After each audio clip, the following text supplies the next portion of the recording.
Boa noite a todos, graça e paz. Estamos ao vivo para mais uma aula bíblica. Estamos ao vivo aqui pela minha página do Facebook. Estou esperando aqui, vamos esperar um pouquinho até formar o nosso público. A internet parece estar um pouquinho lenta. Mas você que já está entrando e já pode me ouvir aí, me diz aí se o áudio tá bom para você. Como está o nosso áudio? Veja aí, enquanto os irmãos entram, como está o nosso áudio.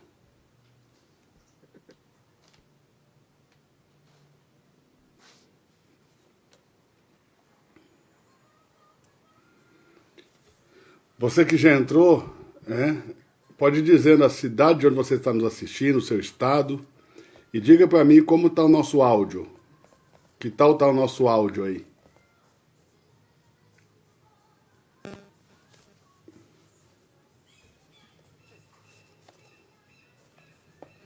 Boa noite. O áudio tá bom? O áudio está ótimo? Obrigado. Nosso tema hoje: Deus habita nas trevas. Ainda falando sobre o tabernáculo, ok?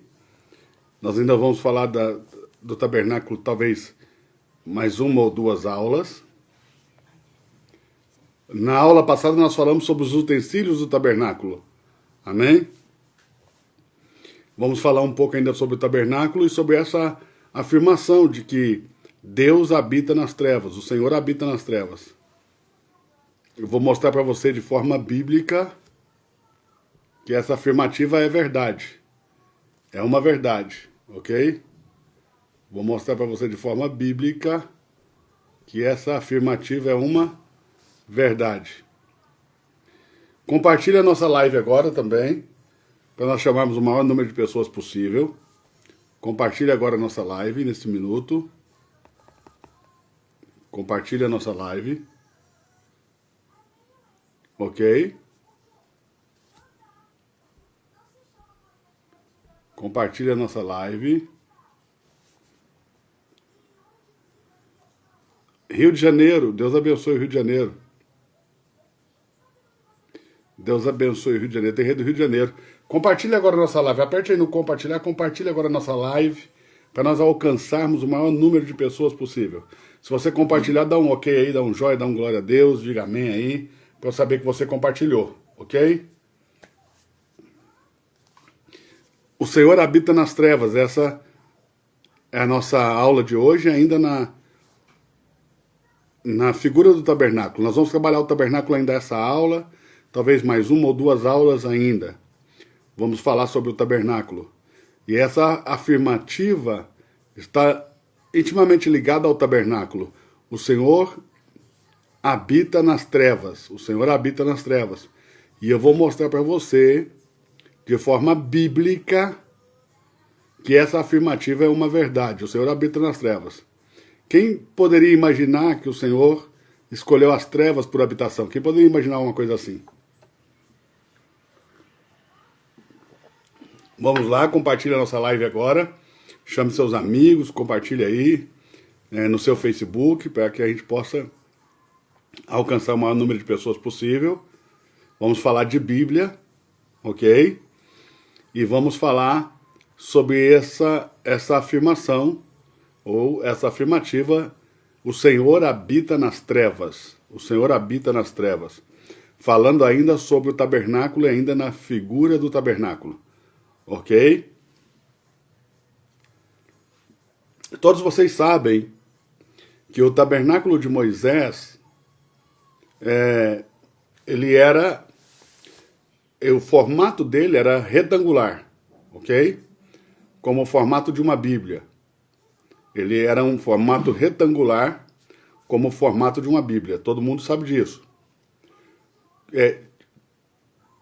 O que compunha esse tabernáculo?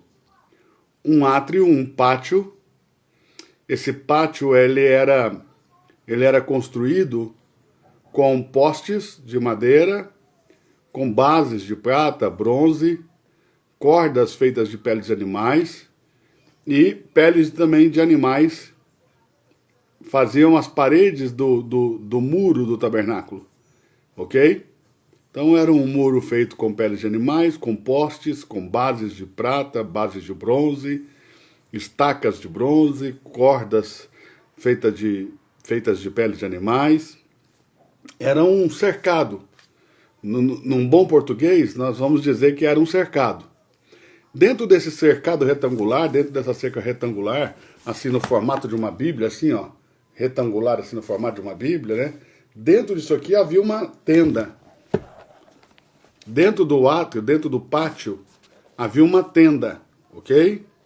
Essa tenda, a tenda do tabernáculo, ela era dividida em duas partes, chamada a primeira parte, lugar santo, e a segunda parte, lugar santíssimo. Então, presta atenção. O tabernáculo era tridimensional. Se você puder anotar isso aí, escreva isso. O tabernáculo era uma obra tridimensional. Ok? Nós estudamos sobre a feitura do tabernáculo na aula anterior, sobre quem fez o tabernáculo, né? E como ele foi feito. E ele era uma obra tridimensional. O tabernáculo ele era composto de um pátio, de um lugar santo e de um lugar santíssimo. Observe, ele é tridimensional. Ele é a semelhança do homem, a semelhança do céu, a semelhança da divindade, a semelhança do homem, por quê?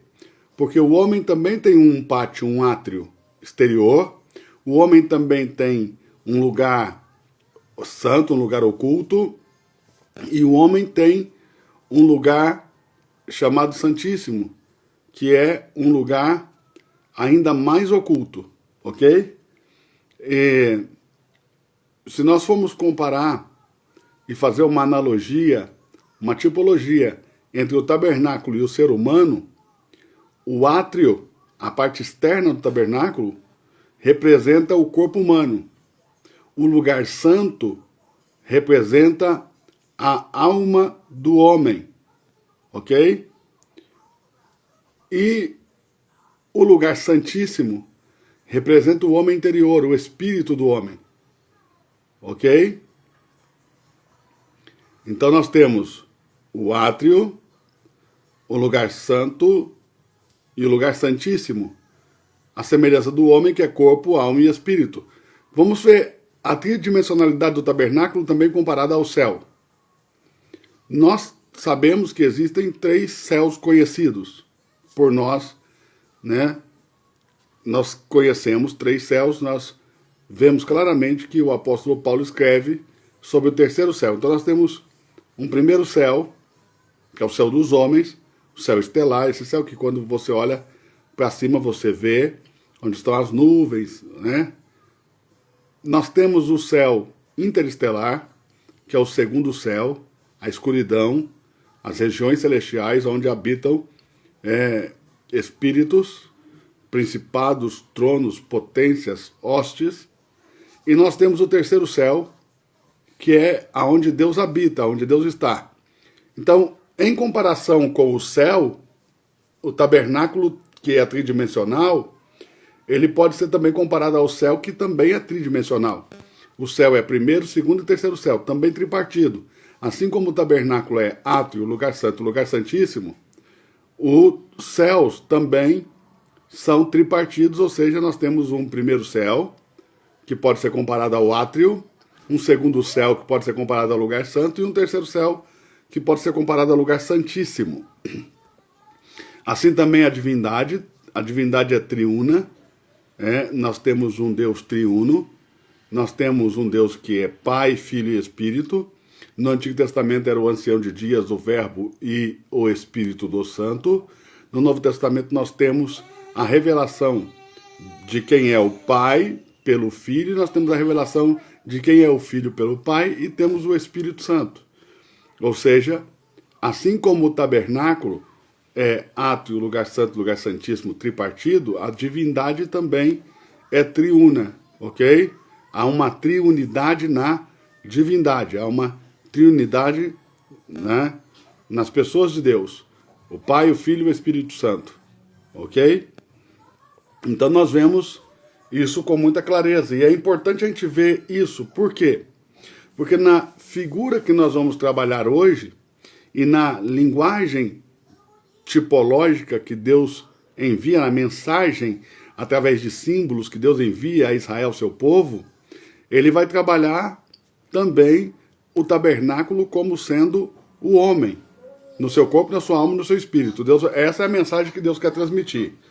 Nós precisamos entender de forma muito clara isso. Também o Senhor Jesus, quando encarnou, o texto, o apóstolo João, vai dizer que ele, no capítulo 1 do seu evangelho lá, vai dizer que Jesus tabernaculou entre nós. Ou seja, olha o termo, tabernaculou.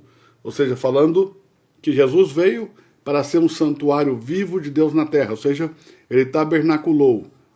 A figura da divindade tabernaculada, ou seja, encarnada, está tabernaculando. A internet está um pouco ruim. Nós estamos aqui com a internet um pouco ruim. Espero que vocês estejam podendo acompanhar aí, porque aqui para mim a conexão fica ruim o tempo todo. Ela vai e volta, está oscilando muito a conexão. Eu estou em viagem, eu estou no hotel, então a conexão não está tão boa. Então espero que vocês estejam podendo compreender daí. Espero que vocês possam estar acompanhando aí o raciocínio, ok? Então nós temos essa figura. Na figura do tabernáculo, no que nós temos hoje, tá bom? Para estudar, nós vamos entender por que o Senhor habita nas trevas.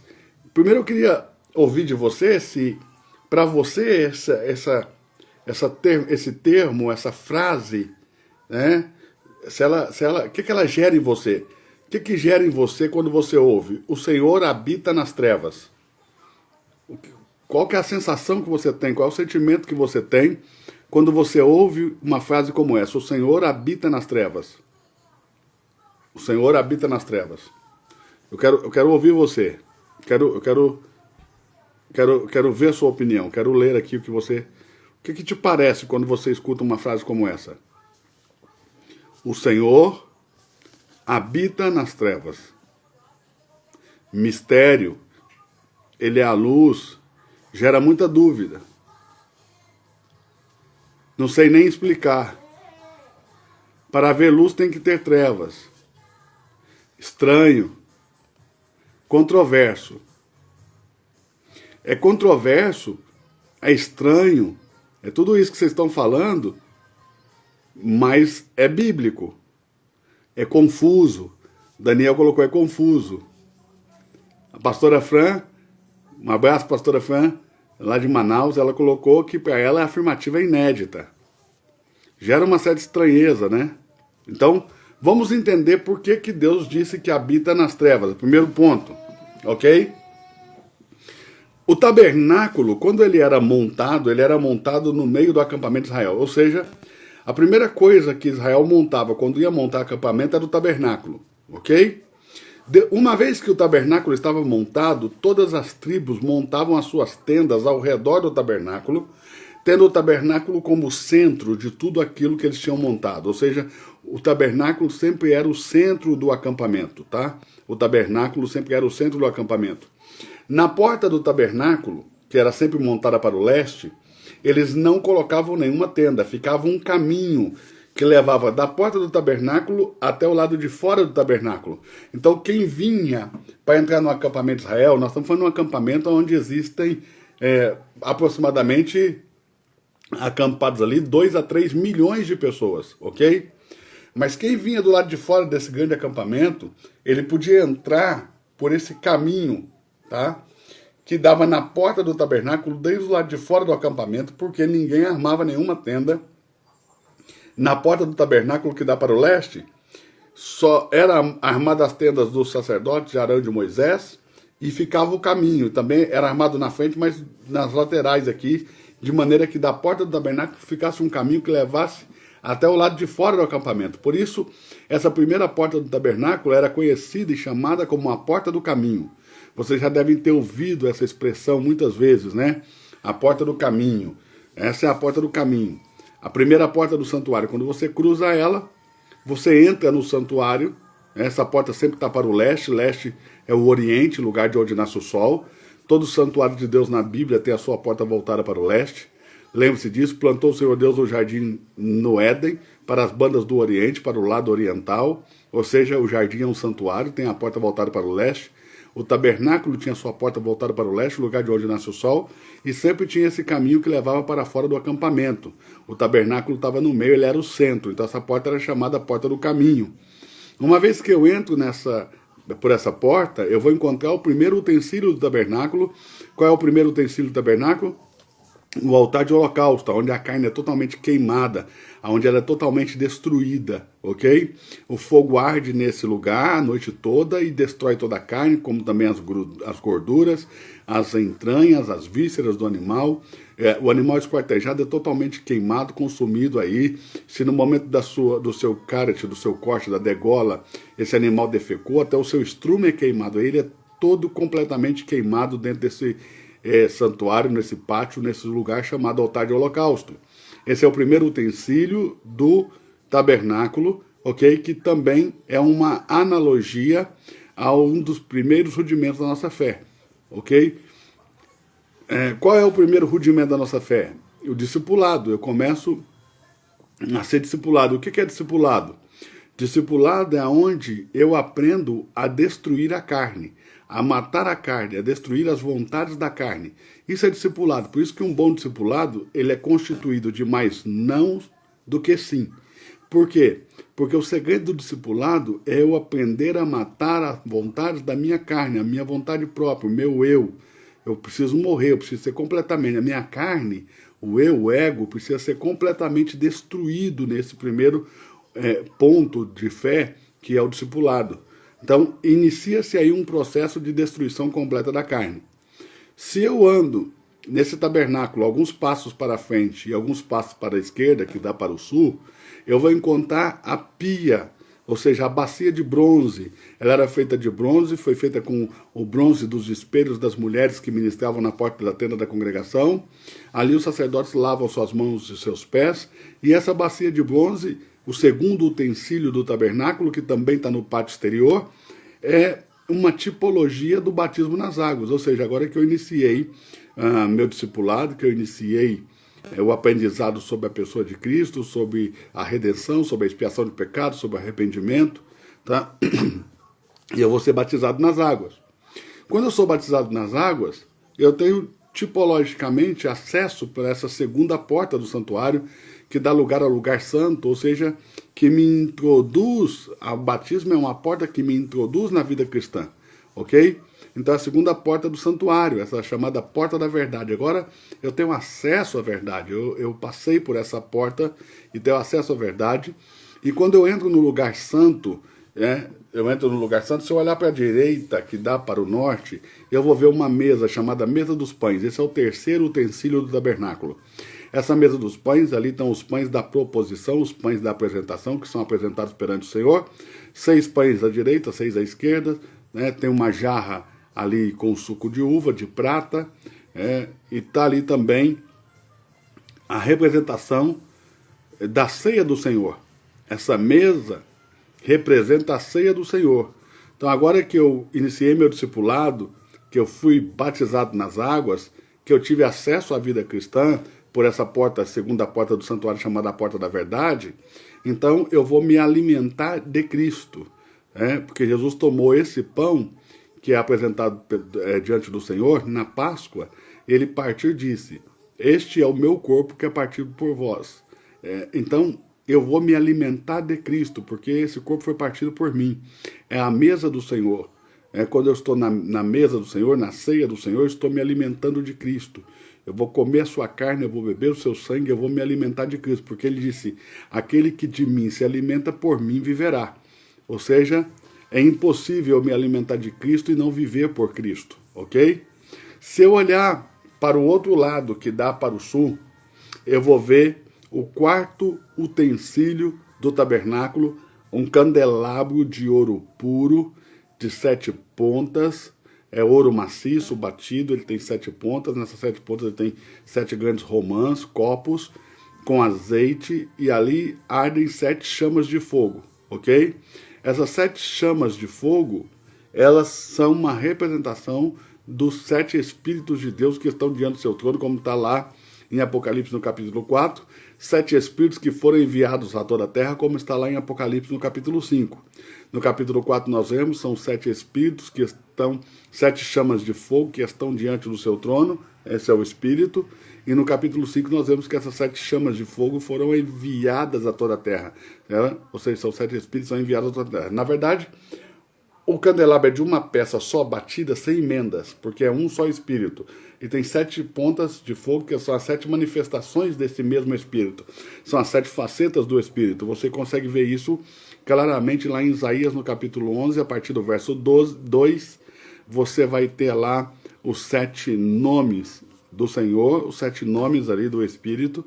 E cada um daqueles nomes compõe uma das hastes dos braços desse candelabro. Então é uma tipologia aqui do batismo com o Espírito Santo. Agora que eu passei pela porta, amém, do caminho, que eu iniciei meu discipulado, que eu fui batizado nas águas, que eu fui para a mesa do Senhor, me alimentei do Senhor, eu recebo o batismo com o Espírito Santo, ok? Se nós andarmos ainda dentro desse lugar santo, adiante, no lugar chamado lugar santo ainda, tem mais um utensílio, tem ainda um utensílio. Esse é o quinto utensílio do tabernáculo, é o chamado altar de incenso, altar de ouro. É um altar feito de ouro, ele é completamente feito de ouro, tá? Ele tem brasas, essas brasas ali, elas são tiradas do altar de holocausto. Não se pode acender o altar de incenso com brasa ou com fogo que venha de outro lugar. Por isso morreram Nadab e Abiú quando apresentaram fogo estranho perante o Senhor. E por que morreram? Porque o fogo não tinha sido tirado do altar de holocausto. Ou seja, para acender o altar de incenso, eu preciso retirar o fogo do altar de holocausto. Por quê?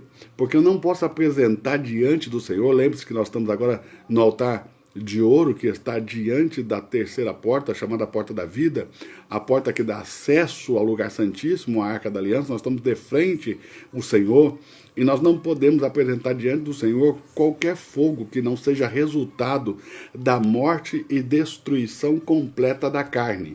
Eu vou dizer de novo, não podemos apresentar diante de Deus qualquer fogo que não seja resultado da morte e destruição completa da carne. Se o fogo não vier ali, diante do Senhor, como resultado da destruição completa da carne no altar de holocausto, esse fogo será estranho diante do Senhor e esse fogo vai gerar morte, ok? Então, o fogo que pode se apresentar diante do Senhor tem que ser resultado da destruição completa da carne. Então, ele tem que ser tirado do altar de holocausto para acender o altar de incenso. Lembre-se, Nadab e Abiú, os 2 filhos de Arão, 2 dos 4, que ainda ficaram 4, Eleazar e Itamar, os 2 dos 4 que morreram porque apresentaram diante do Senhor um fogo estranho, eles foram consumidos por isso. Esse altar de incenso é uma tipologia do batismo com fogo.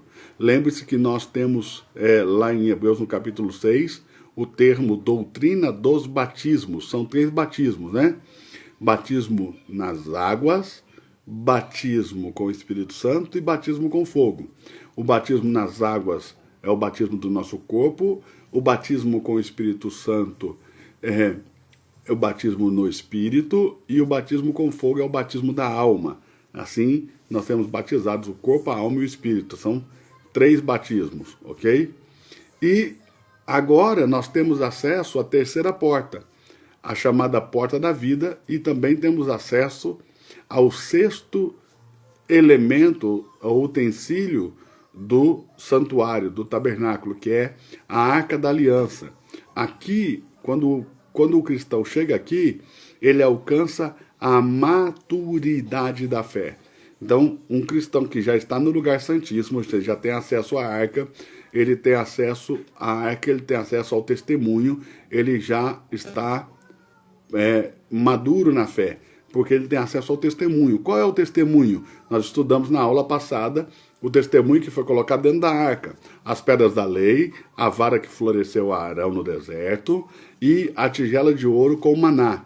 Esses são os 3 utensílios que estão dentro da arca, chamado o testemunho, ok? As pedras da lei simbolizam a revelação da palavra, ok? A vara que floresceu a Arão no deserto simboliza a ressurreição dos mortos. E a tigela com o maná escondido simboliza o alimento sólido. Então, por que esse cristão agora é maduro?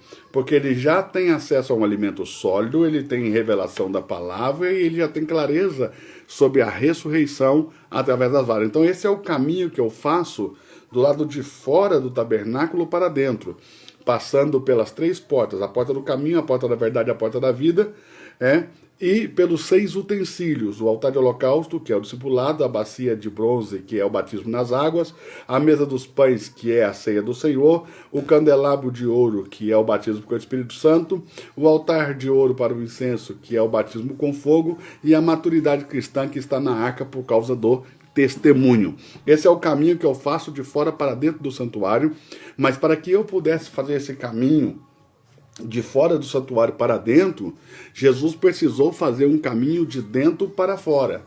Por quê? Porque na representação do tabernáculo, Jesus era um mistério escondido em Deus. Nós estudamos na aula passada que a Arca da Aliança foi feita de madeira de acácia e revestida de ouro por dentro e por fora. Mas nós tínhamos aí um problema, porque ouro e madeira não se fundem, então nós estudamos e aprendemos que eles fizeram uma caixa de madeira, depois fizeram uma caixa grande de ouro e colocaram dentro a caixa de madeira, depois fizeram uma caixa menor de ouro e colocaram dentro da caixa de madeira, e depois fizeram uma argola e esconderam a madeira de acácia, que é símbolo da humanidade de Cristo, ou seja, símbolo do Cristo encarnado. Ou seja, a ideia do Cristo encarnado era um mistério escondido em Deus, ok? Só Deus sabia que isso ia acontecer. Aliás, só Deus sabia que ele tinha um filho. Cristo era um mistério escondido pelos séculos dos séculos, mistério escondido até mesmo aos anjos. Nem os anjos sabiam que Deus tinha um filho. Quando esse filho de Deus queria se manifestar no antigo pacto, ele se manifestava como o anjo do Senhor, como o príncipe dos exércitos, ele se manifestava como uma rocha que foi ferida em Meribá, ele se manifestava como uma coluna de nuvem, ele se manifestava como uma coluna de fogo. Existiam várias maneiras dele se manifestar, mas nunca como filho, tá? Ele só foi revelado filho no novo pacto. Então, no antigo pacto, ele se manifestava em diversas formas, em multiforme, em teofanias e outras formas mais, ok? Mas ele era um mistério oculto. Então, essa madeira de acácia que estava oculta no ouro da Arca da Aliança, ele simboliza Cristo, o mistério escondido em Deus. Ele era Deus, estava escondido em Deus, tudo foi feito por ele, nada que foi feito se fez, se não foi por meio dele. Por isso diz que no princípio ele é o verbo. O que é o verbo? Verbo é toda palavra que gera uma ação e dá um movimento. Então, quando diz que no princípio ele era o verbo, está dizendo, no princípio foi ele quem gerou todas as ações e foi ele quem deu movimento a todas as coisas. Ou seja, tudo foi feito por ele, aquele que gerou todas as ações, aquele que deu movimento a todas as coisas. Sem ele, nada do que foi feito se fez, é óbvio, porque se não tem a fonte geradora das ações, não tem a fonte geradora do movimento, então nada do que foi feito se fez. Sem ele, nada do que foi feito se fez, ok? Então, observe, esse mistério que estava oculto em Deus, ele precisa encarnar e ele precisa sair do tabernáculo. Por quê? Porque o caminho que dava acesso a Deus foi fechado. Se a gente ver rapidamente, aqui ó, em Gênesis, no capítulo de número 3, e verso de número 22, 23, 24, está escrito assim, ó. Então disse o Senhor Deus, eis que o homem é como um de nós, sabendo o bem e o mal.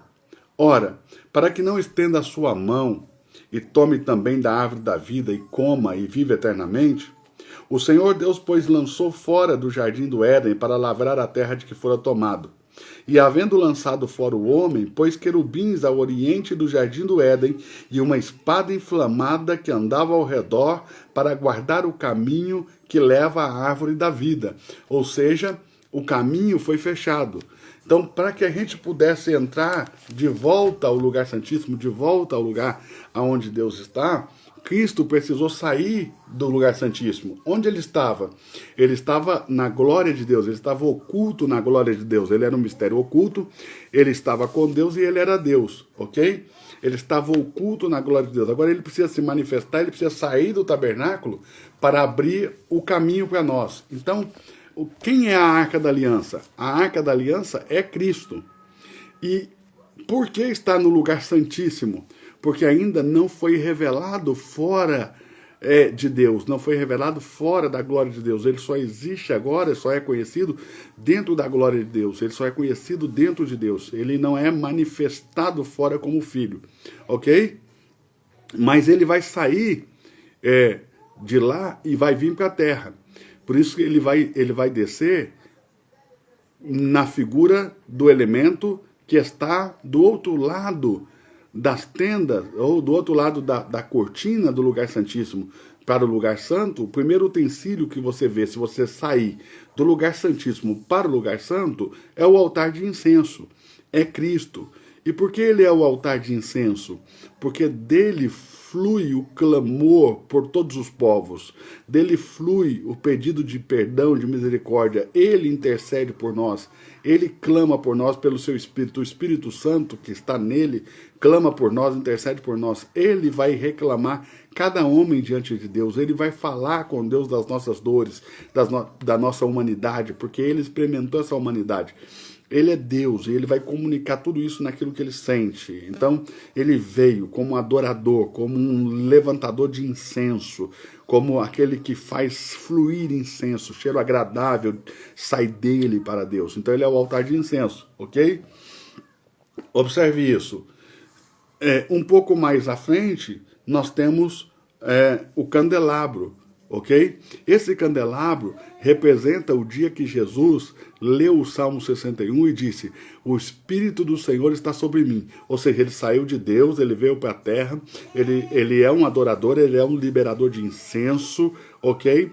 Ele recebe o Espírito Santo, ele diz: o Espírito Santo está sobre mim, ele diz: hoje se cumpriu essa palavra.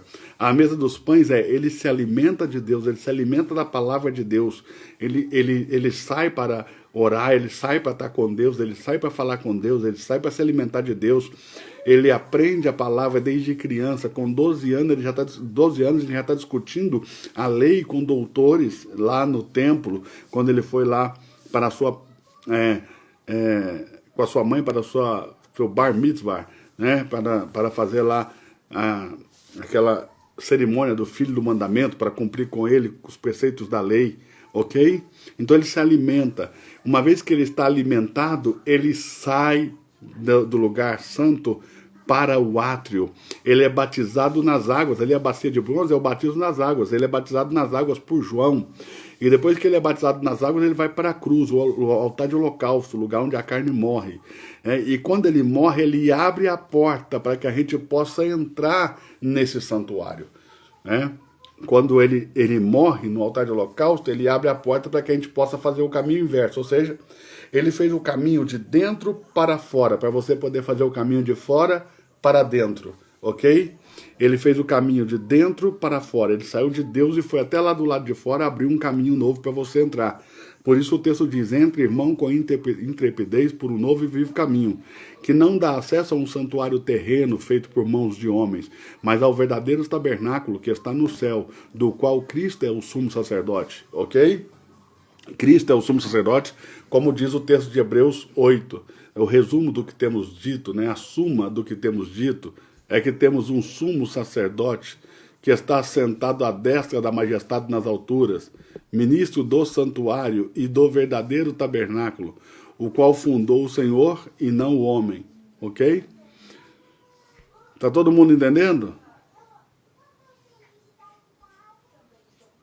Está todo mundo entendendo?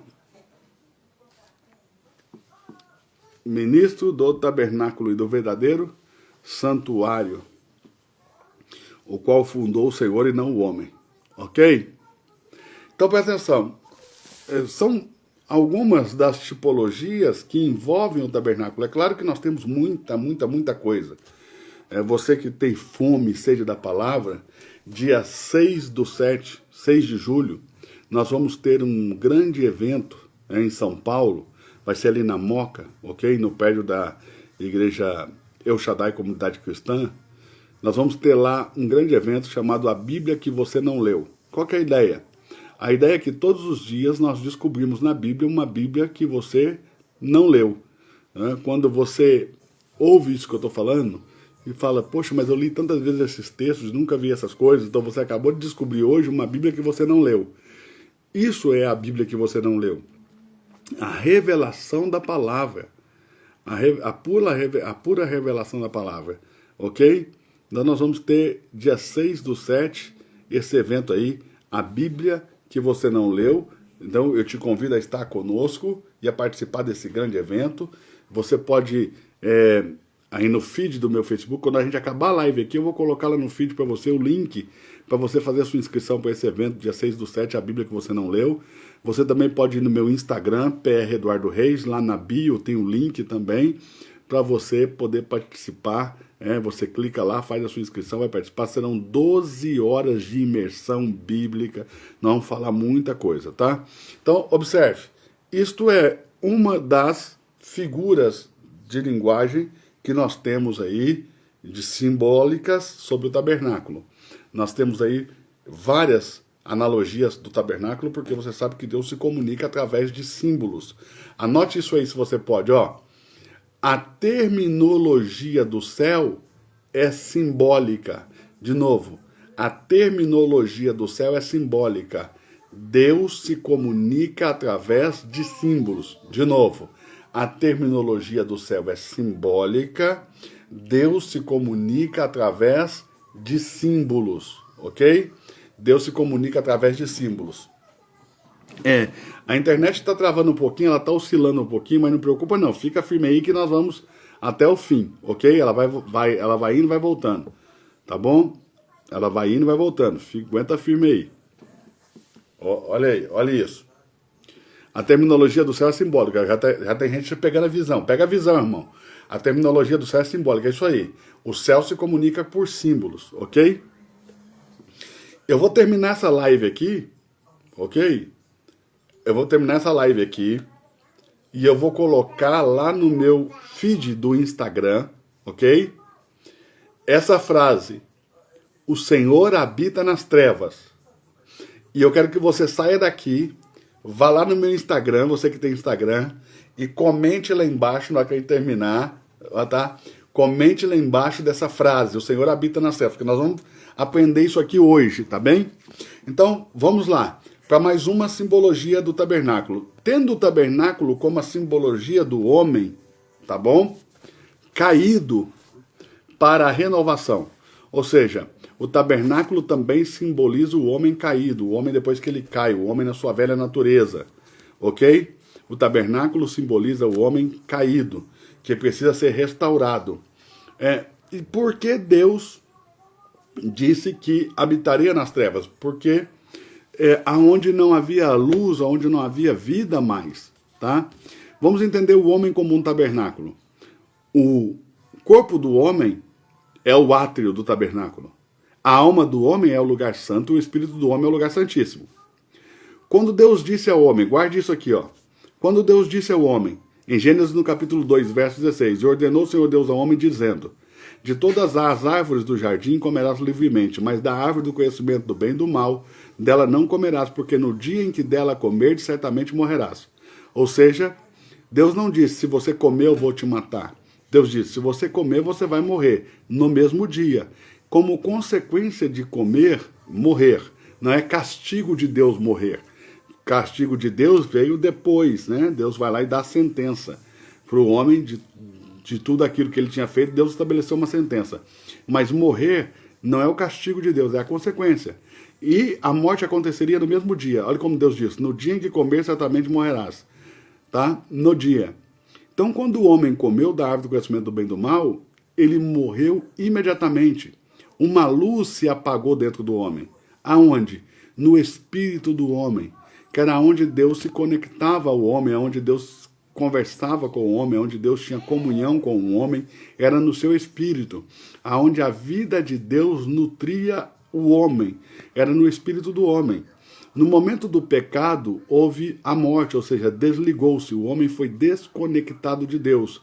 E aonde havia luz no espírito humano, ficou apenas trevas, tá? Então agora o homem é um tabernáculo que precisa ser restaurado. Como? Deus precisa voltar a habitar dentro desse tabernáculo. Então, só para você entender, o corpo do homem é um simbolismo do átrio, a alma do homem é simbolizada pelo lugar santo e o espírito do homem é simbolizado pelo lugar santíssimo.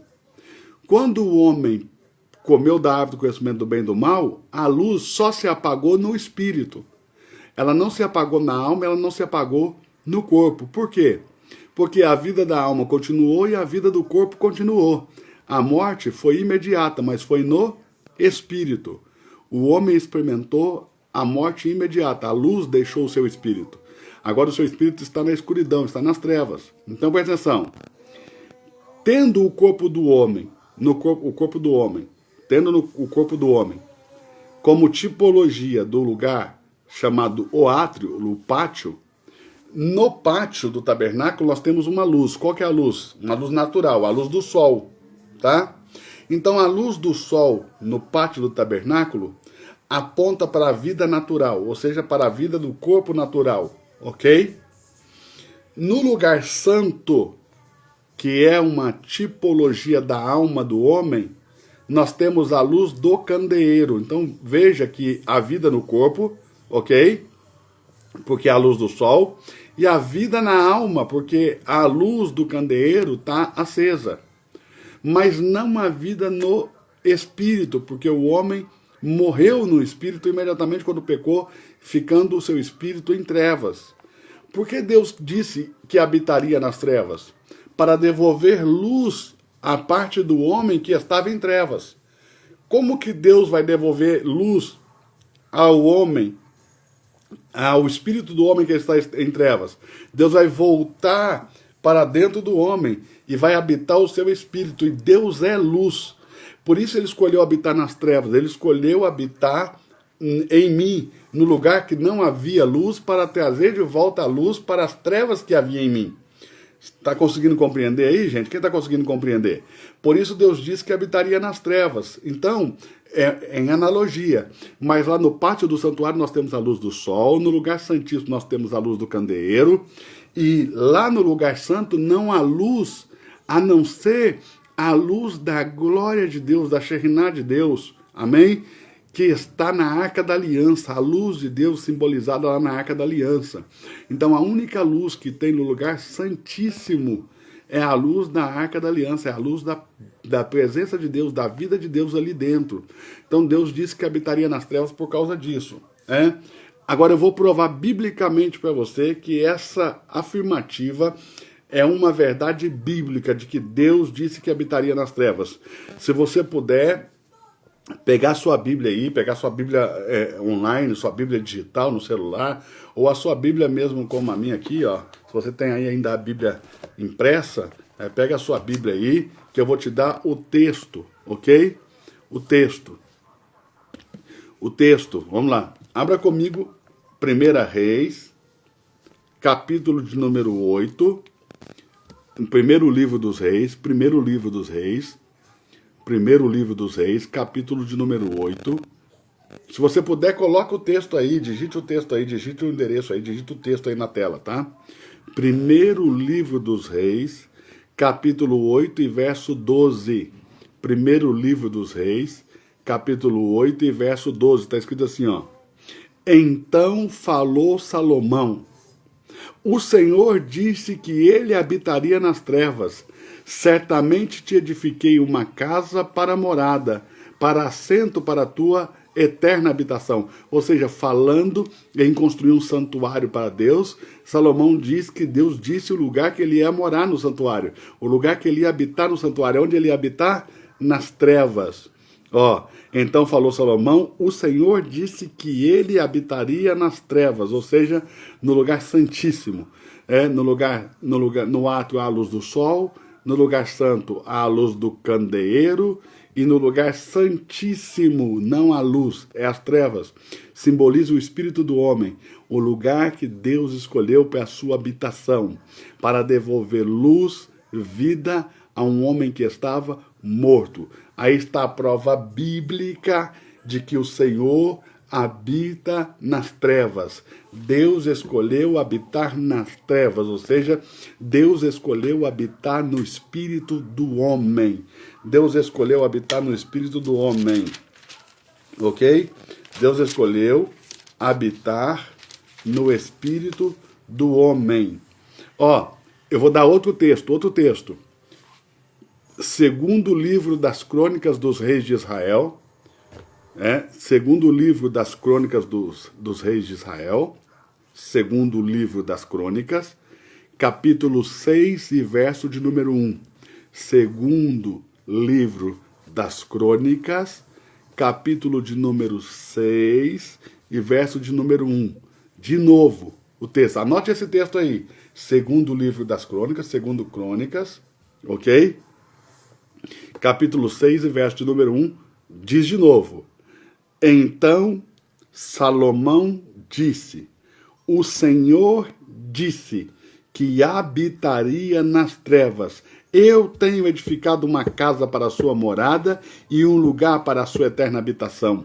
Salomão edificou o templo e Deus disse que habitaria nas trevas, ou seja, ele não habitaria no átrio, ele não habitaria no lugar santo, ele só habitaria no lugar santíssimo, porque ali não tem luz. No átrio tem a luz do sol, no lugar santo tem as luzes dos candeeiros, no templo de Salomão, e no lugar santíssimo não havia nenhuma luz, Deus foi para ali, simbolizando Deus entrando no espírito do homem, lugar onde havia trevas, e habitando ali, trazendo luz para o lugar que havia trevas. Então, graças a Deus que o Senhor escolheu habitar nas trevas, porque se ele não escolhe habitar nas trevas, ele não voltaria a habitar no espírito do homem, devolvendo ao homem vida. Então, observe isso. Nós vamos lá para o novo pacto. Se nós formos lá para o novo pacto, na primeira carta que o apóstolo Paulo escreve aos Coríntios, no capítulo 6, verso 17, mostra esse ajuntamento do Espírito de Deus com o Espírito do homem. Mas o que se ajunta com o Senhor é o mesmo Espírito com ele. Ou seja, quando Deus entrou no seu Espírito, Deus trouxe luz ao teu Espírito. Agora, peraí. Preste atenção. Diga comigo assim, ó. Escreva essa frase aí, ó. Graças a Deus que o Senhor escolheu habitar nas trevas, por isso eu tenho vida. Ele escolheu voltar a habitar no meu espírito, lugar onde havia trevas. Compartilhe essa live agora. Se você entende que essa palavra é boa, pode abençoar pessoas, né?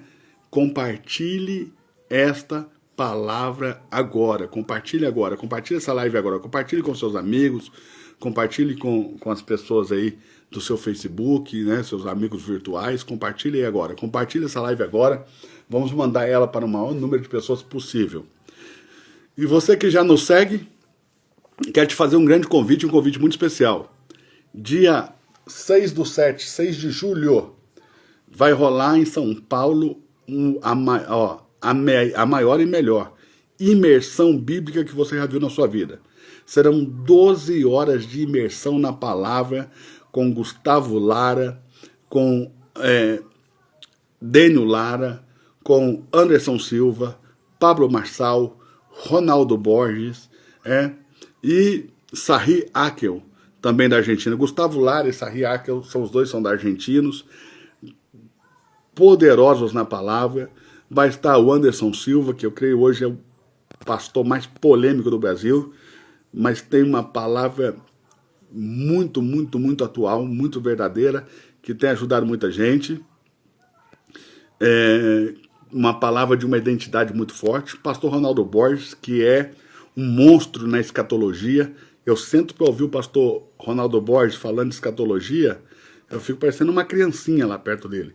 Porque, olha, é escatologia poderosa. Não vi em livros, não vi, só vi na Bíblia aquilo. E olhe bem, tem que todo dia achar uma Bíblia que você não leu na própria Bíblia para poder entender aquele tipo de escatologia. Ele vai fechar a escatologia do começo ao fim.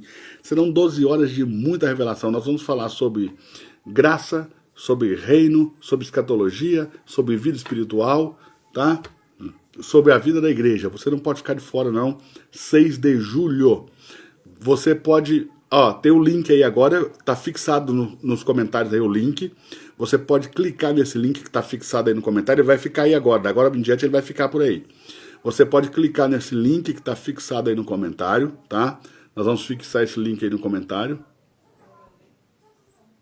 E você pode clicar nesse link e fazer a sua inscrição, tá bom? O link vai ficar fixado aí no comentário.